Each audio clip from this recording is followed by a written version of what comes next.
প্রয়াত হলেন পশ্চিমবঙ্গ রাজ্য বিধানসভার প্রাক্তন ডেপুটি স্পিকার কৃপাসিন্ধু সাহা। আজ চুঁচুড়ায় তার কুড়েঘর বাসভবনে শেষ নিঃশ্বাস ত্যাগ করেন অকৃতদার কৃপাসিন্ধু সাহার। মৃত্যুকালে বয়স হয়েছিল 91 বছর। টানা 8 বার ধনিয়াখালী বিধানসভা থেকে বিধায়ক নির্বাচিত হয়েছিলেন। 2001 সালে শেষবার বিধায়ক নির্বাচিত হয়েছিলেন। আজ তাকে শেষ শ্রদ্ধা জানাতে যান চুঁচুড়ার বিধায়ক অসিত মজুমদার, পুরসভার চেয়ারম্যান অমিত রায়, সিপিআইএম এর রাজ্য কমিটির সদস্য মনোদীপ ঘোষ।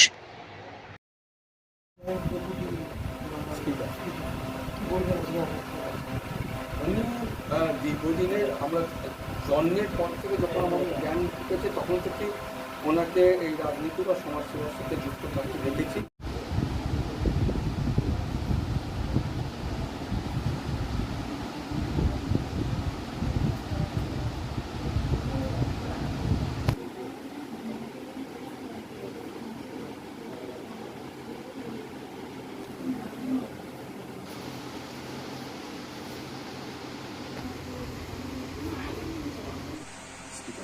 স্পিকার ছিলেন বিধানসভার বামফ্রন্টের। এত ভদ্রলোক,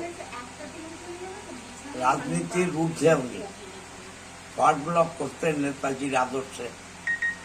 কিন্তু ব্যক্তিগত আমার সাথে পিতা পুত্রের সম্পর্ক ছিল।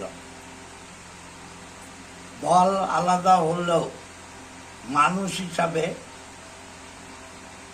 কৃপাদার এই শূন্য স্থান পূরণ হবে না।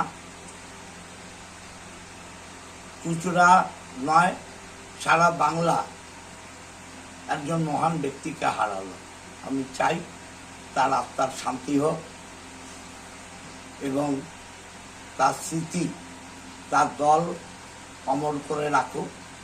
আমিও সঙ্গে থাকবো। 1967 সালে প্রথম একদম তরুণ বিধায়ক কৃপাসিন্ধু সাহা, এবং তিনি পরপর ওখান থেকে জিতে এসছেন, এবং শুধু তাই নয়, এবং পরে ডেপুটি স্পিকার হয়েছিলেন। আমাদের পার্টির মানে নেতাজি আদর্শে অনুপ্রাণিত বটেই, এবং তিনি ছিলেন সকলের কাছে আদর্শ কৃপাসিন্ধু সাহা, যাকে শহরের মানুষ খুব ভালোবাসতেন। যেমন আজকে আমাদের এমএলএ বললেন, তার সাথে পিতাপুত্র সম্পর্ক আমাদের সাথে একদম বাড়ির লোকের মতো একদম সম্পর্ক।